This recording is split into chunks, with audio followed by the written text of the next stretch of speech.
Hello everyone and welcome back to my vlog. Michelle Montecarlo has stepped down as the National Director of Miss International Queen Philippines, with businessman and CEO of Agda Crystal Palace Tagaytay Events Ways, Mr. Tay Endencia, announced as her successor. And today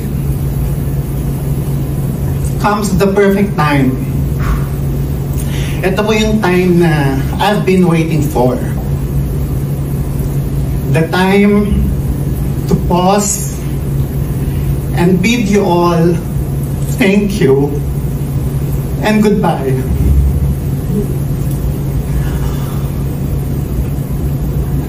I am passing the leadership for MIQ Philippines organization. Sana po alam ninyo and napatunayan ko sa inyo that I so revere my vocation as MIQ Philippines National Director. We as an organization have accomplished a lot together. We made history together.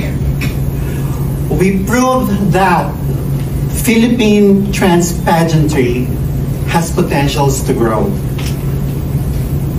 That trans beauty queens should have equal exposure, privilege, attention as the other main cisgender pageants.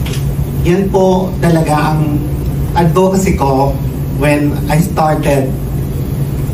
accepted the offer from the head office. Gusto ko po ipakita na we belong. We trans women are women. That's why we deserve what our cisgender women sisters get. Thank you so much for watching. For more pageant updates, don't forget to like, comment, and subscribe.